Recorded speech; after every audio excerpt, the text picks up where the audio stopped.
You're listening to Dirty Feet, a podcast from No More Radio. Vous écoutez le podcast Dirty Feet sur les ondes de No More Radio. Hosted by, animé par Allison Burns, JD Papillon, et Stéphanie Morin-Robert. Stay tuned. We're gonna move you.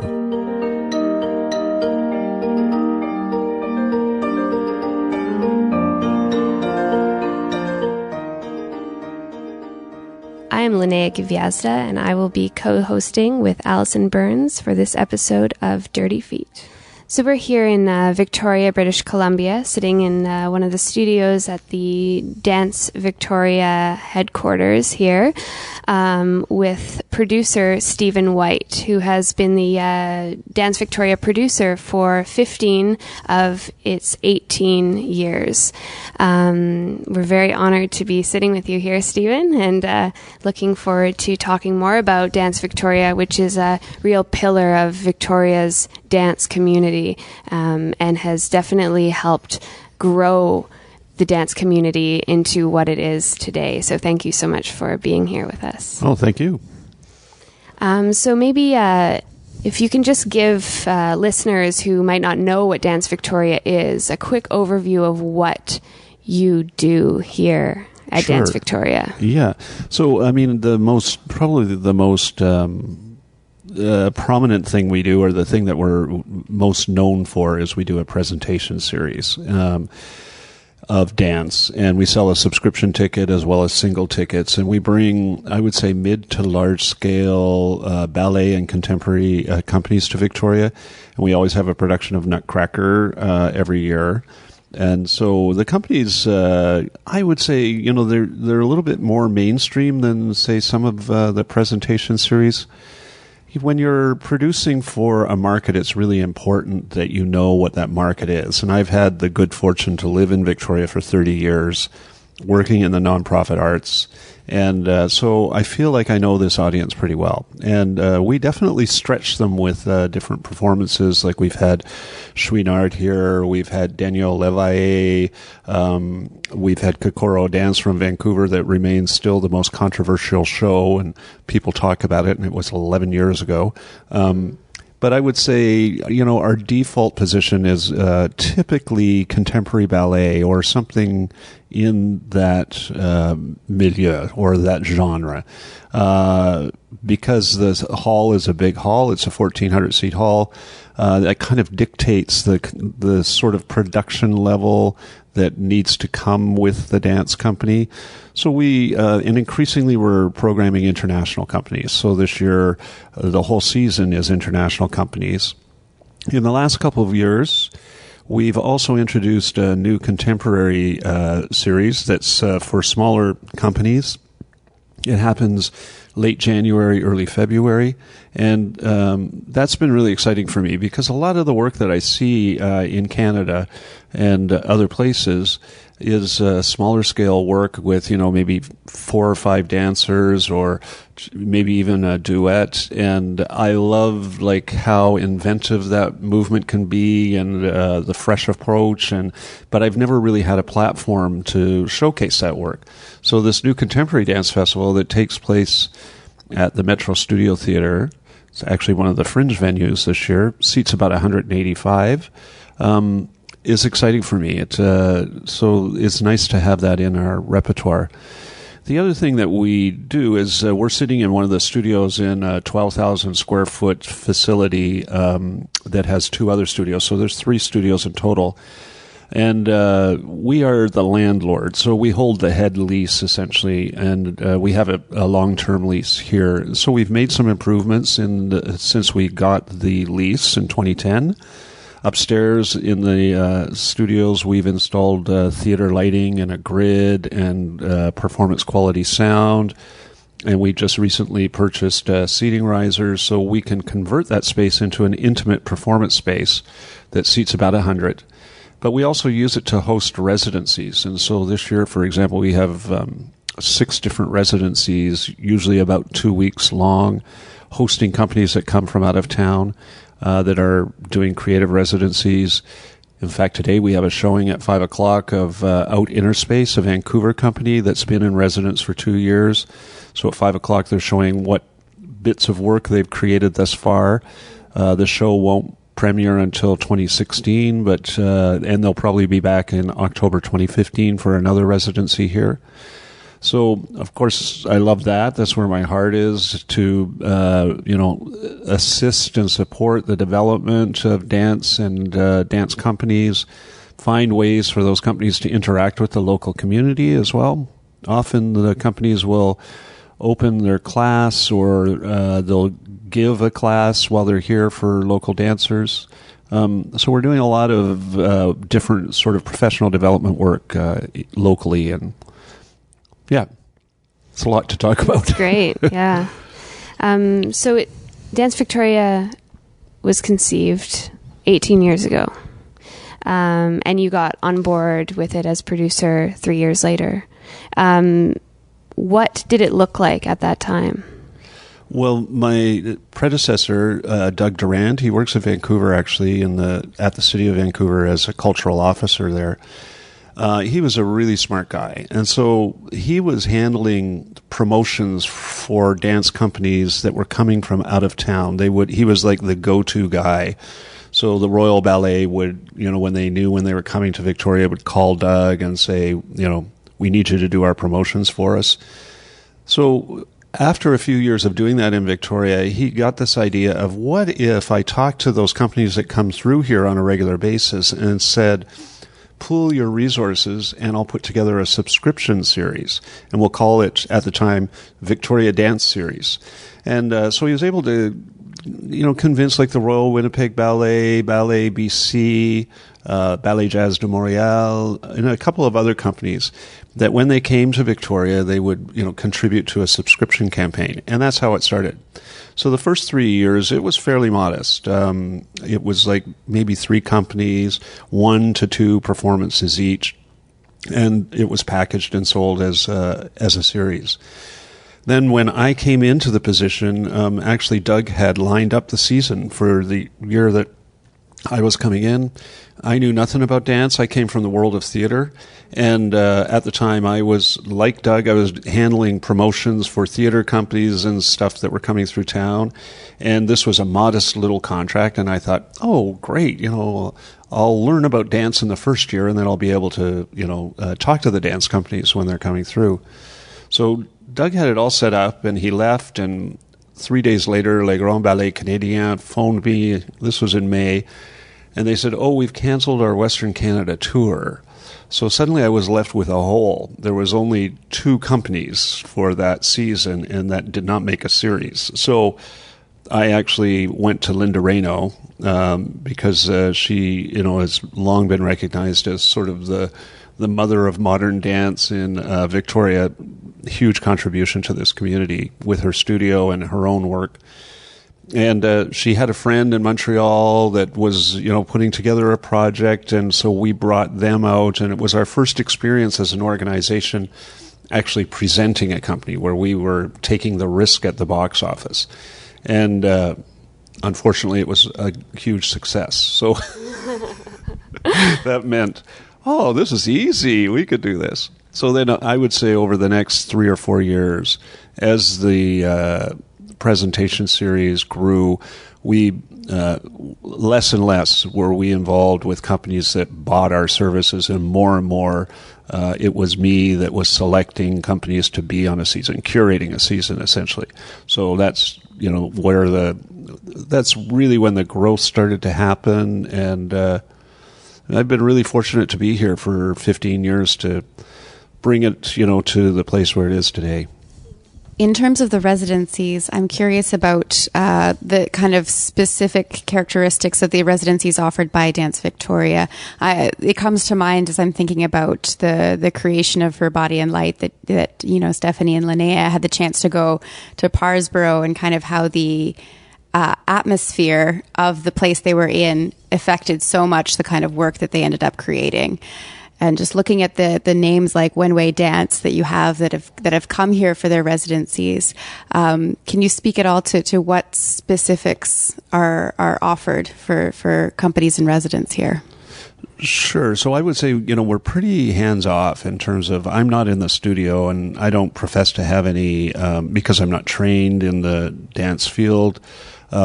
So I'm not that kind of impresario that's going to come in and, oh, no, you've got it all wrong, What we do is we obviously provide the studio space. If they need a technician, if they want to play a little bit with lighting, we will arrange that as well. We take care of their accommodation, and we ask them to either, if it's a larger company, like we've had Toronto Dance Theatre in residence, and we've had Ballet BC in residence. And so in those circumstances, if it's a larger company like that, we'll ask them to open their morning class, and we offer that for free to the local dance community. And then there's always some kind of showing involved where we bring our patrons to the studio, and they get to see the work in development. They get to talk to the artists, ask questions, and there's a reception afterwards where they mingle with the dancers and kind of demystifies process for the general public. And we've built a really strong core of support around that. Tonight we're doing this showing of Out in Inner Space, as I said earlier, and we have about 40 of our core supporters coming to participate, to watch it, and to meet those dancers. So I kind of get out of the way of the resident company. I just want to make the conditions as good as possible while they're here. I'd love as the residencies develop over time and we get more and more resources, I'd love to do more extended residencies where if an artist is investigating something where it makes sense for them to monitor a university course or to bring an expert from the community in to work with them in the studio, that we would be able to provide it in that way. I love that kind of model, just making as many resources as possible. But that is a residency beyond 2 weeks, say.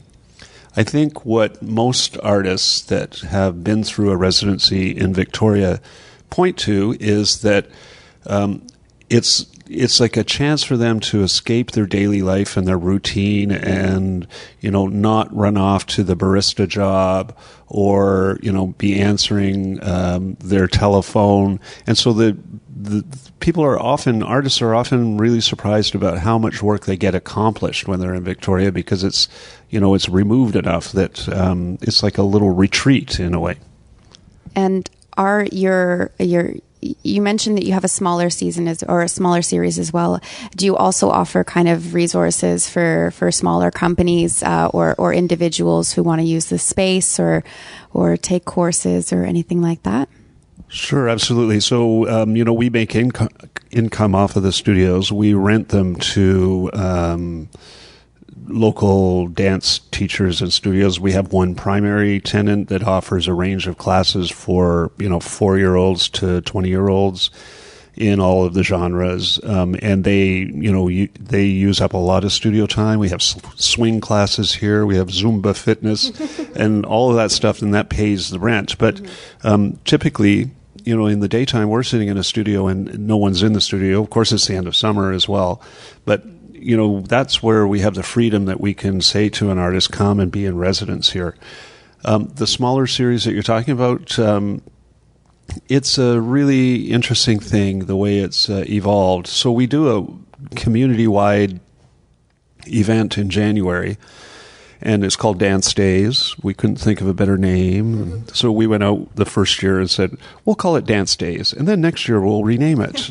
But unfortunately, Dance Days stuck. So we're now going into our 6th Dance Days. And what we do is in late September, we contact all the local studios and ask them to participate by offering some free classes for adults. So we're really interested in reaching the 20 to 35-year-old female. So, last year we had like 65 free classes that were for beginner and intermediate students. And really it's to provide the general public an opportunity to sample dance and have a first-hand experience with it. We do that while we've got a company in residence. So this year in January it will be the 605 Collective from Vancouver. They'll be in residence here. And then we have performances that we added, this contemporary series that we run at the same time. And so that'll be over 2 weekends and 1 week, so it's 2.5 weeks long. So Wenwei will be premiering a new work that he's created with Beijing modern dance. We'll have Jacques Poulain-Denis here with James Nam. They have a really fantastic show that's 2 solos, Jacques solo and James solo.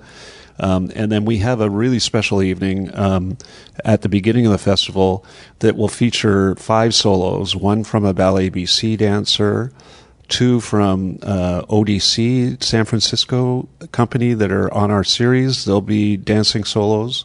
We have 1 local choreographer, Connie Cook, who has a solo, and then Josh Martin from 605 has a solo that he'll perform. And so that evening will actually take place in our studios upstairs, very intimate. It's going to be a special evening because, you're never going to see that combination of dancers together again, and it's only for one night. What I've been doing for probably 10 years or more is when we have a company in residence like 605, and we have all of this stuff going on, is I bring a group of dance presenters from across the country to Victoria. And so we augment all of that programming that I'm talking about by doing studio showings during the day of different artists, completely, like the only production value they have is the CD or playback. There's no lighting, there's no costume, and it's a very informal thing. We invite the general public, we invite the presenters. They come into the studio and they watch a section of work that's in development, and the artist talks about the work and what their plans are for it. And then we have like lunches, a party. We do, they're here, they're one of our main stage shows. ODC from San Francisco is performing at that time. And it's my favorite days of the year when my presenter colleagues are here, because it's really a conversation about art and artists that we don't often have. Often when presenters get together, we're more interested in talking about the business of presenting and what are your marketing initiatives and what do you do to get young people into, and so this is really a chance to watch work, talk to those artists, celebrate with them, and talk to each other. And we've always got a roundtable or a forum that takes place where the presenters can engage with the public, and it's a very special time. So, wow, I had no idea of the national and international influence and role that Dance Victoria plays. That's very exciting. And speaking a bit about marketing, because you bring in so many diverse companies, everything from Royal Winnipeg Ballet to Marie Chouinard, and when I have been to Dance Victoria shows, I've always been struck by the diversity of one audience to the next. So the kind of demographic of the audience that's attending one show might be very different from the demographic attending another. And so how do you connect to all of those different types of people within your one kind of set of programming? We give a lot of thought to who will this performance resonate with? Who does it speak to? And then we spend some time thinking about how do we reach them to let them know what it is we're bringing. And so I think that really kind of focused and targeted marketing has worked well for us. We know who our core subscriber is. We have her address, because we've got that database that, when a person buys a ticket, they have to provide their address. So we've got that data. We know what neighborhood she lives in. And the reason I'm using the feminine pronoun is because, if you looked at our database, you'd see that almost 75% of the audience, the ticket buyers, are women. We know that she's between 50 and 70 years old. We know that she owns her own home, that she's university educated, that her children, if they haven't left home, they're very close to leaving home, that she's working part-time or is soon to be retired or is retired. We know that she comes to the theater with her husband or her boyfriend, or she brings her daughter. And often what's really thrilling is to see her there with her mother and her daughter. So 3 generations of women. I think the thing that resonates for me with that audience, or something that I heard, I can't substantiate, but I heard within the last 5 years or so on a radio program, I think, that said that 70% of women in BC had taken dance class at some point in their life. So that means to me that 70% of the women had a moment where they dreamed of being a ballerina, or they went to, or they dreamed of being a contemporary dancer, and whether they kept it up or not, they've been touched by that experience of dance, and so they're more likely to attend a dance performance. So we know where the core audience is. We know what we want in terms of the new audience and growing that audience. So yeah, it's just about targeting, understanding who it is that's coming to the theater and who it is that you want to come to the theater. And providing such a wide range of different works too, and something that you've done more recently is allowing the subscribers to choose which performances they actually want to attend, rather than having to subscribe for the entire series. There's more of a picking and choosing of the shows. And I find it's a very nice way to personalize your experience as an audience member, and kind of understanding what you want to see, but also allowing yourself to take some risks too. I definitely remember doing that with my mom, so when I would attend those shows. So, yeah. Yeah, I mean, I think it's important to give people the other thing, I mean, it's on a really practical basis, is a lot of people in this town go away in March. Or, they're headed down to Mexico or Hawaii. And so it's really difficult to sell a season that, has a date in the middle of it that they know they're going to be away. So that's part of the reason as well that we've made it as flexible as possible. One of the other programs I'm really excited about, we just launched it last year, because we've always been thinking about discounted tickets for kids in studios or university students. So we stole this idea from an American theater company, but we've got a program now called Pay Your Age, which is for 12 to 29-year-olds. So they just phone the box office. We have a limited number of tickets that we release 3 weeks before the performance. And they phone the box office, say, I'm 12. They'll pay 12 on their credit card or their mom's credit card. And then they show their ID when they go down and pick up the ticket. And they get best seat in the house for whatever their age is. And that's worked really nicely. What I loved about it in the first year was to see the number of people between the ages of 20 and 29 that were taking advantage of it. Because prior to that, we didn't really have a program for that age group. And so I was never sure if that age group was not coming to the theater as much as other age groups because the programming didn't appeal to them. So last year when we ran it for the first time, it affirmed for me, no, it's not the programming, it's the price.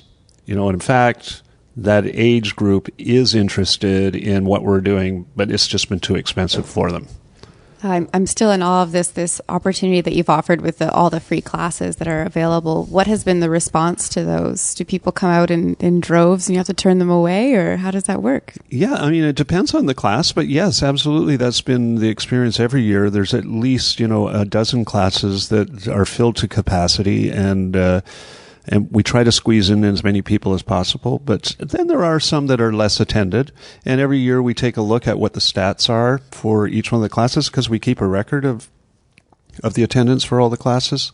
And then we modify, how we... So essentially what happens is in September we ask the studios to present us with ideas, what they, want to do in their studio. And then we're a little bit selective about, because we're focused really on that 20 to 35-year-old.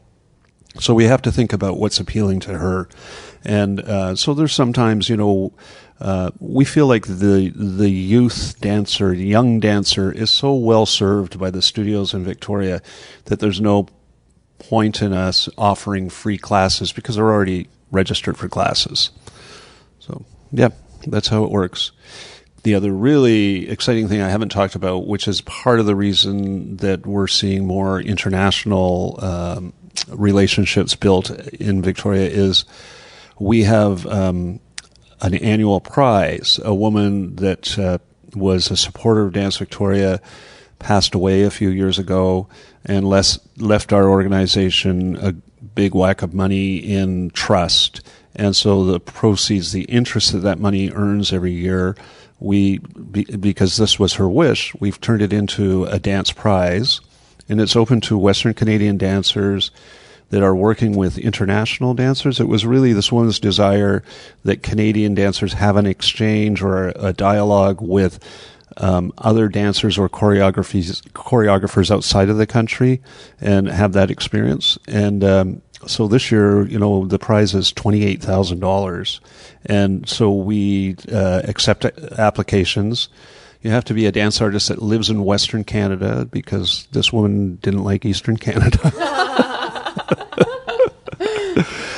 So if you have an address, from Manitoba West, and you have a project in mind with with another artist or even a company or whatever, we accept your submissions, and then we put it in front of a panel, and they make a decision, and we support projects. Thus far we've had, and we also include a residency at Dance Victoria with that international artist.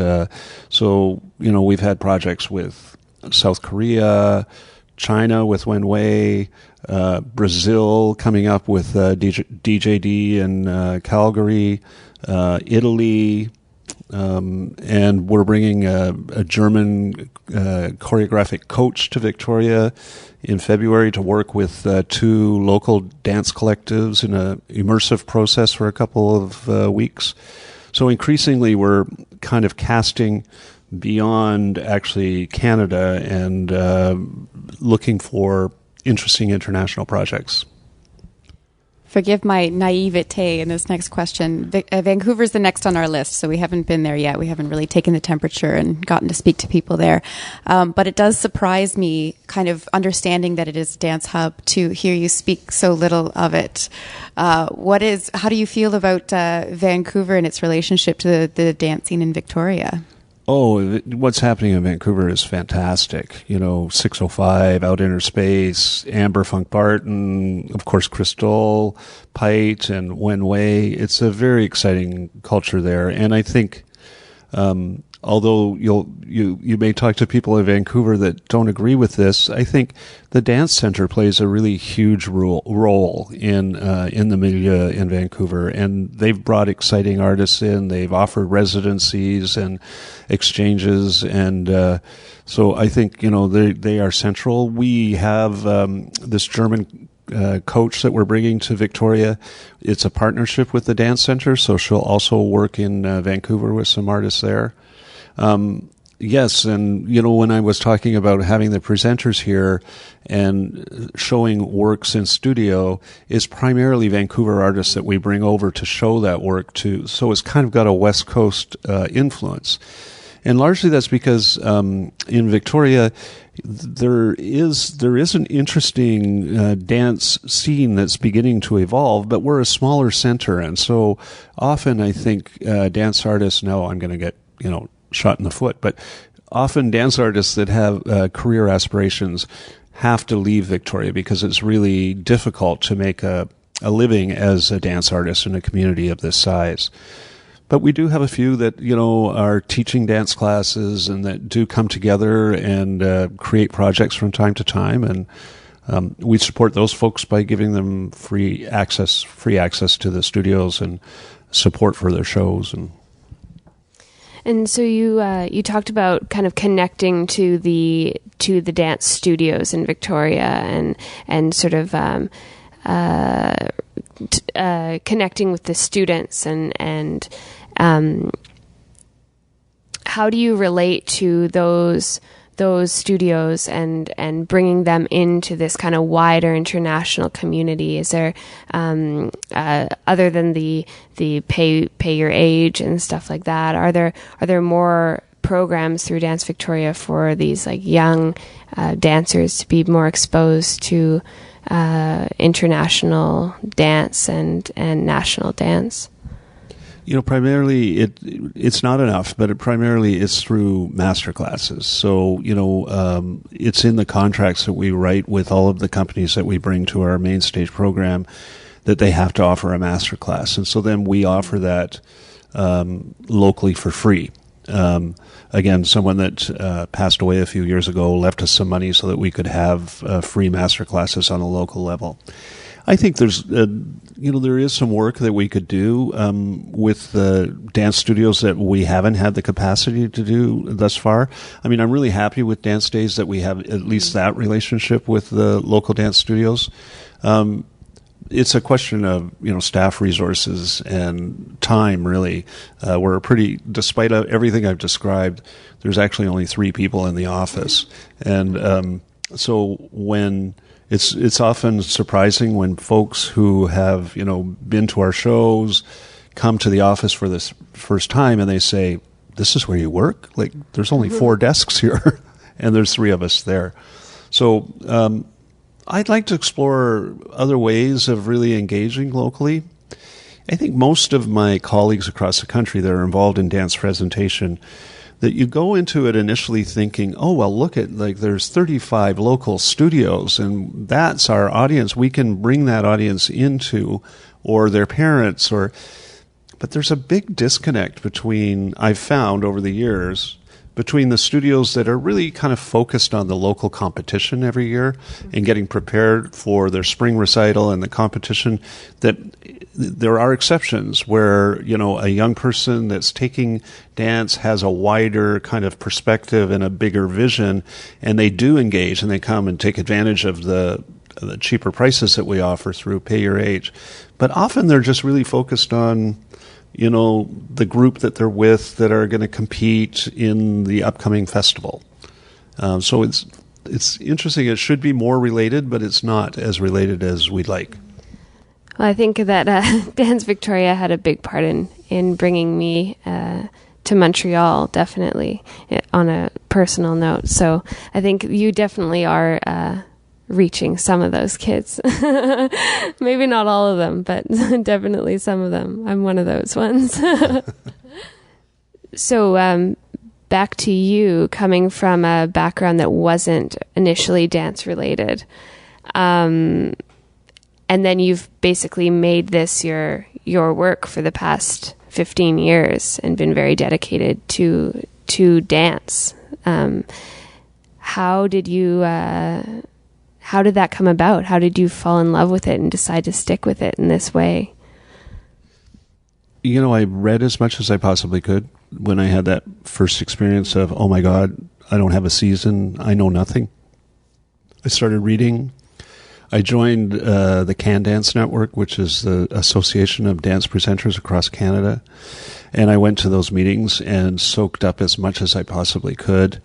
In the first couple of years that I was at Can Dance, they were talking about artists I'd never heard of.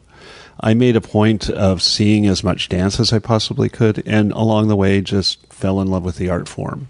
And in fact now, even though I trained as an actor, I spent several years as a playwright and a director, and working in the professional theater, I find it really hard to sit through theater anymore because there's so many words and it's so in the head. And the thing, I admire dancers, and they're for me because I didn't come through the studios and I didn't have that disciplined training that dancers have had. There's still a mystery for me in how the choreographic process happens, where the inspiration comes from and how that's communicated to a group of dancers. And so I think as long as that mystery is there, and it's because I think it's a mystery even for people that are immersed in the art form, how an idea is generated or the excitement when something happens in the studio that nobody predicted. I think that's what keeps me fascinated with it. And it's, my position is really a very privileged position to be working with artists, looking at art, selecting art for my community to be a part of, introducing them in the studio to process. it's kind of a dream job, actually. In this role of producer, as you're making these choices, for the community and artistic choices, and I imagine you also have to think about the finances of things and the success or not of a production. Do you find that those decisions are ever in conflict when you're deciding on a programming or a direction to go in? I would say this community has been very generous with me. They've let me falter, so there have been some seasons, I would say, that were, less strong than other seasons where I've made a programming choice that later I've thought, what was I doing, So in that way, Victoria's been very generous. They've been with me as I get it right.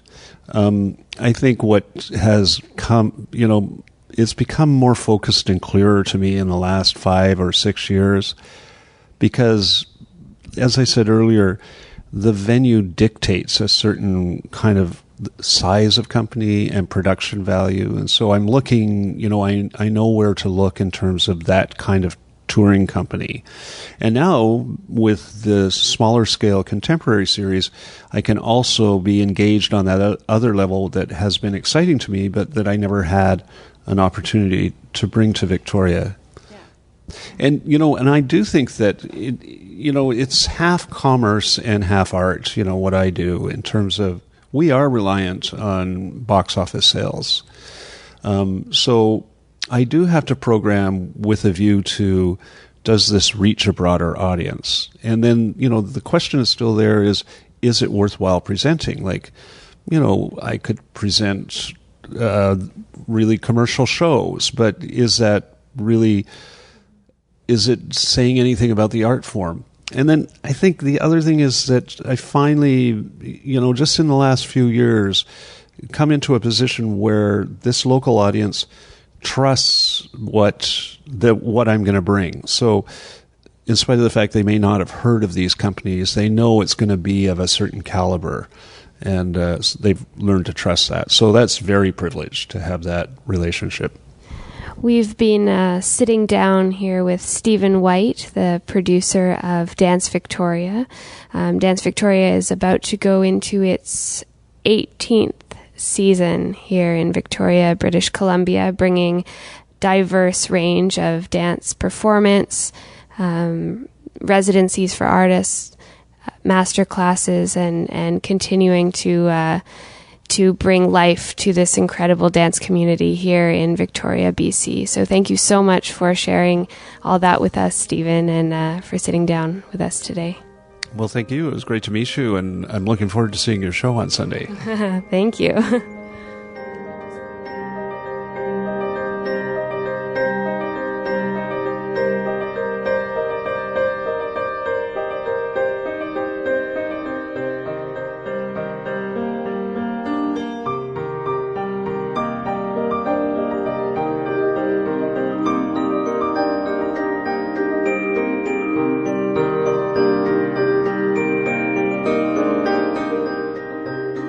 Dirty Feet is recorded every week at the Montreal Improv Theatre. Check them out at montrealimprov.com. Dirty Feet est produit et animé par, produced and hosted by Allison Burns, JD Papillon, et Stéphanie Morin-Robert. You can find out more about our show at nomoreradio.com, follow us on Twitter at Dirty Feet, and find us on Facebook at Dirty Feet Podcast. Vous pouvez écouter tous nos épisodes sur notre site web ou vous pouvez vous abonner également sur iTunes à notre podcast. Listen to past episodes on website or subscribe to the podcast on iTunes. While you're there, be sure to give us a rating and or leave a comment to help us spread the word. Tune in next week for a whole new show.